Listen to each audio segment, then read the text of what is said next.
तव कथमृतं तप्तजीवनं कविभिरीरितं कल्मषापहं श्रवणमङ्गलं श्रीमदाततं भुवि गृह्णन्ति ये भूरिदा जनाः।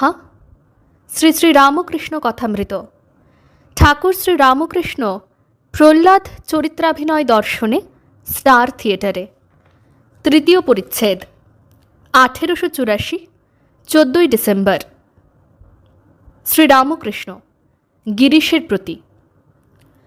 তীব্র বৈরাগ্য হলে তাঁকে পাওয়া যায়, প্রাণ ব্যাকুল হওয়া চায়। শিষ্য গুরুকে জিজ্ঞাসা করেছিল, কেমন করে ভগবানকে পাব? গুরু বললেন, আমার সঙ্গে এসো।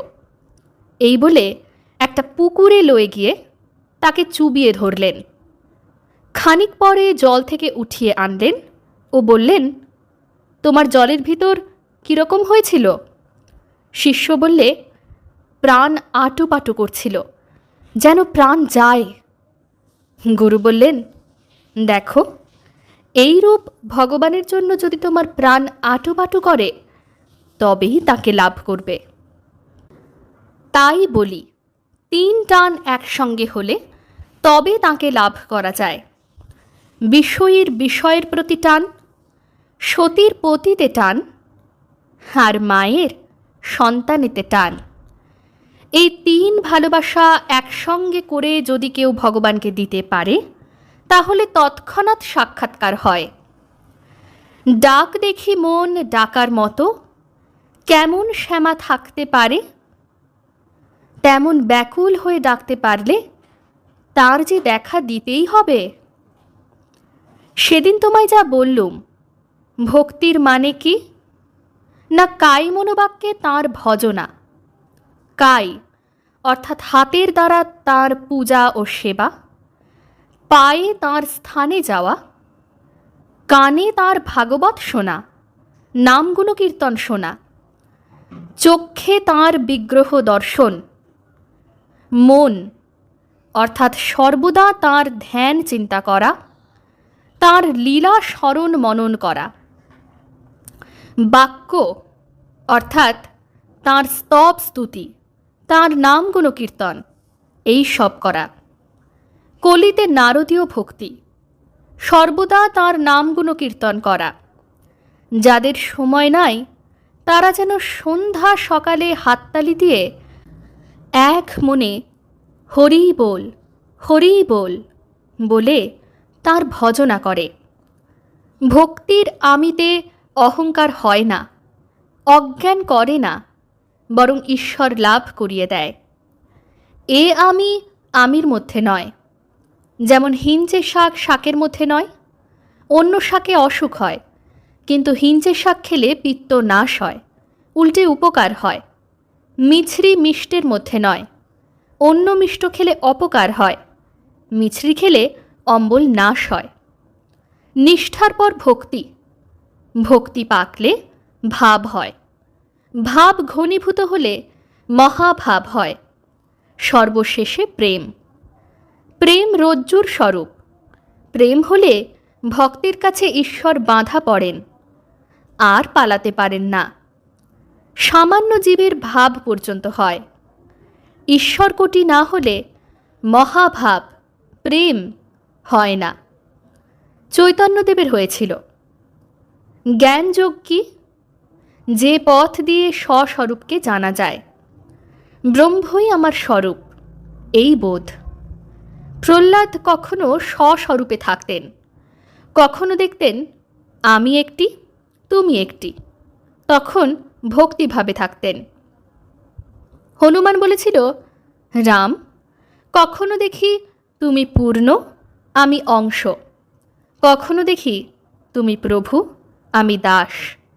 আর রাম, যখন তত্ত্বজ্ঞান হয় তখন দেখি তুমিই আমি, আমিই তুমি। গিরিশ। আহা! শ্রীরামকৃষ্ণ। সংসারে হবে না কেন? তবে বিবেক বৈরাগ্য চায়। ঈশ্বর বস্তু আর সব অনিত্য, দুদিনের জন্য। এইটি পাকা বোধ চায়। উপর উপর ভাসলে হবে না, ডুব দিতে হবে। এই বলিয়া ঠাকুর গান গাহিতেছেন, ডুব ডুব ডুব রূপসাগরে আমার মন, তলাতল পাতাল খুঁজলে পাবি রে প্রেম রত্নধন। আরেকটি কথা, কামাদি কুমিরের ভয় আছে। গিরিশ: যমের ভয় কিন্তু আমার নাই। শ্রীরামকৃষ্ণ: না, কামাদি কুমিরের ভয় আছে, তাই হলুদ মেখে ডুব দিতে হয়। বিবেক বৈরাগ্য রূপ হলুদ। সংসারে জ্ঞান কারু কারু হয়, তাই দুই যোগীর কথা আছে, গুপ্ত যোগী ও ব্যক্ত যোগী। যারা সংসার ত্যাগ করেছে তারা ব্যক্ত যোগী, তাদের সকলে চেনে। গুপ্ত যোগীর প্রকাশ নাই, যেমন দাসী সব কর্ম করছে, কিন্তু দেশের ছেলেপুলেদের দিকে মন পড়ে আছে। আর যেমন তোমায় বলেছি, নষ্ট মেয়ে সংসারের সব কাজ উৎসাহের সহিত করে, কিন্তু সর্বদাই উপপতির দিকে মন পড়ে থাকে। বিবেক বৈরাগ্য হওয়া বড় কঠিন। আমি কর্তা আর এসব জিনিস আমার, এ বোধ সহজে যায় না। একজন ডেপুটিকে দেখলুম 800 টাকা মাইনে, ঈশ্বরীয় কথা হচ্ছে, সেদিকে একটুও মন দিলে না। একটা ছেলে সঙ্গে করে এনেছে, তাকে একবার এখানে বসায়, একবার সেখানে বসায়। আরেকজনকে আমি জানি, নাম করব না, জব করতো খুব, কিন্তু 10,000 টাকার জন্য মিথ্যা সাক্ষী দিচ্ছিল। তাই বলছি, বিবেক বৈরাগ্য হলে সংসারেতেও হয়। গিরিশ: এ পাপীর কি হবে? ঠাকুর ঊর্ধ্ব দৃষ্টি করিয়া করুণ স্বরে গান ধরিলেন, ভাব শ্রীকান্ত নরকান্ত কারীরে, নিতান্ত কৃতান্ত ভয়ান্ত হরি। ভাবিলে ভব ভাবনা যায় রে, তরে তরঙ্গে ভ্রুভঙ্গে ত্রিভঙ্গে যে বা ভাবে। এলি কি তত্ত্বে এ মর্তে, কুচিত্ত কুবৃত্ত করিলে কি হবে রে। উচিত নয় দাশরথীরে ডুবাবিরে, করো এ চিত্ত প্রাচিত্য সে নিত্য পদ ভেবে। গিরিশের প্রতি, তরে তরঙ্গে ভ্রুভঙ্গে ত্রিভঙ্গে যে বা ভাবে। মহামায়া দ্বার ছাড়লে তার দর্শন হয়। মহামায়ার দয়া চায়, তাই শক্তির উপাসনা। দেখো না, কাছে ভগবান আছেন, তবু তাকে জানবার জো নাই, মাঝে মহামায়া আছেন বলে। রাম সীতা লক্ষ্মণ যাচ্ছেন, আগে রাম মাঝে সীতা, সকলের পিছনে লক্ষ্মণ। রাম 2.5 হাত অন্তরে রয়েছেন, তবু লক্ষ্মণ দেখতে পাচ্ছেন না। তাকে উপাসনা করতে একটা ভাব আশ্রয় করতে হয়।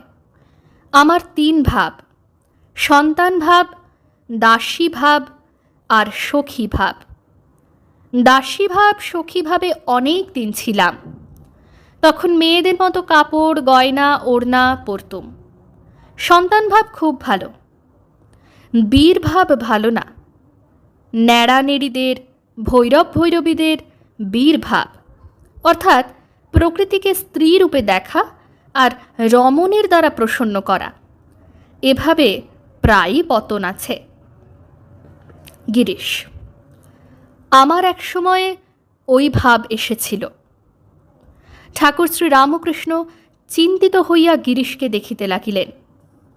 গিরিশ: ওই আরটুকু আছে, এখন উপায় কি বলুন? শ্রীরামকৃষ্ণ কিয়ৎক্ষণ চিন্তার পর, তাকে আমমুক্তারি দাও, তিনি যা করবার করুন। চতুর্থ পরিচ্ছেদ। ঠাকুর শ্রীরামকৃষ্ণ ছোকরা ভক্তদের কথা কহিতেছেন। শ্রীরামকৃষ্ণ গিরিশাদির প্রতি, ধ্যান করতে করতে ওদের সব লক্ষণ দেখি। বাড়ি করব এ বুদ্ধি ওদের নাই, মাগ সুখের ইচ্ছা নাই। যাদের মাগ আছে একসঙ্গে সই না। কি জানো, রজগুণ না গেলে, শুদ্ধ সত্য না এলে ভগবানেতে মন স্থির হয় না, তার উপর ভালোবাসা আসে না, তাকে লাভ করা যায় না। গিরিশ: আপনি আমায় আশীর্বাদ করেছেন। শ্রীরামকৃষ্ণ: কই, তবে বলেছি আন্তরিক হলে হয়ে যাবে। কথা বলিতে বলিতে ঠাকুর আনন্দময়ী আনন্দময়ী এই কথা উচ্চারণ করিয়া সমাধিস্থ হইতেছেন। সমাধিস্থ হইয়া অনেকক্ষণ রহিলেন। একটু প্রকৃতিস্থ হইয়া বলিতেছেন, শালারা সব কই? মাস্টার বাবুরামকে ডাকিয়া আনিলেন। ঠাকুর বাবুরাম ও অন্যান্য ভক্তদের দিকে চাহিয়া প্রেমে মাতোয়ারা হইয়া বলিতেছেন, সচ্চিদানন্দই ভালো, আর কারণানন্দ? এই বলিয়া ঠাকুর গান ধরিলেন। এবার আমি ভালো ভেবেছি, ভালো ভাবির কাছে ভাব শিখেছি। যে দেশে রজনী নাই, সেই দেশের এক লোক পেয়েছি। আমি কিবা দিবা কিবা সন্ধ্যা সন্ধ্যারে বন্ধা করেছি। ঘুম ভেঙেছে আর কি ঘুমাই, যোগে জাগে জেগে আছি। যোগনিদ্রা তোরে দিয়ে মা, ঘুমেরে ঘুম পাড়ায়েছি। সোহাগা গন্ধক দিয়ে খাসা রং চড়ায়েছি। মণি মন্দির মেজে লব, অক্ষ দুটি করে কুঁচি। প্রসাদ বলে ভুক্তি মুক্তি উভয়ে মাথায় রেখেছি। আমি কালী ব্রহ্ম জেনে মর্ম ধর্মাধর্ম সব ছেড়েছি। ঠাকুর আবার গান ধরিলেন। গয়া গঙ্গা প্রভাসাদি, কাশী কাঞ্চি কেবা চাই।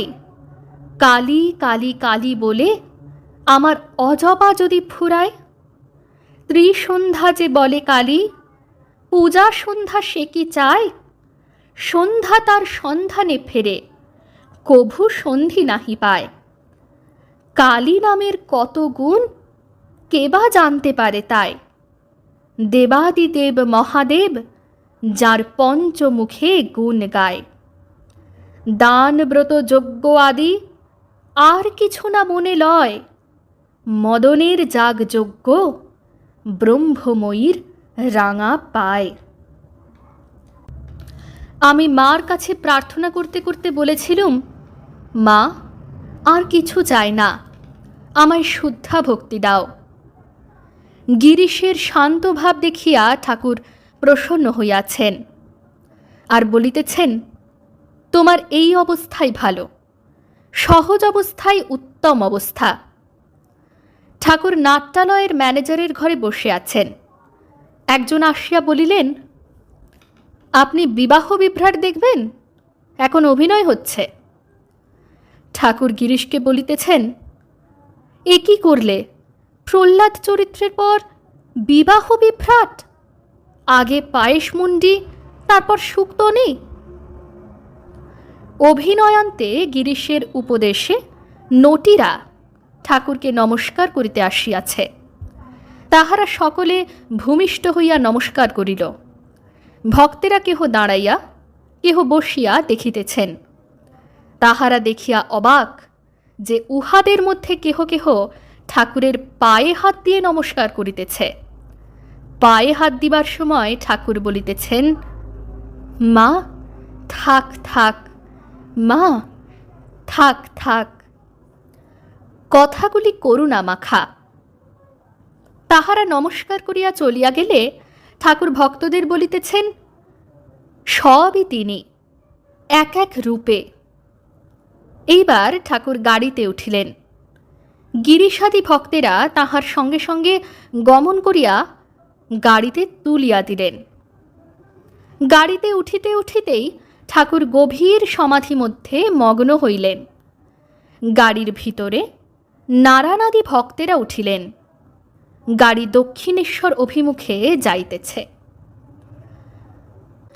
ওং নিরঞ্জনং নিত্যম অনন্তরূপম ভক্তানুকম্পা ধৃত বিগ্রহং বৈ ঈশাবতারং পরমেশমেঢ্যং তং রামকৃষ্ণং শিরসা নমামঃ।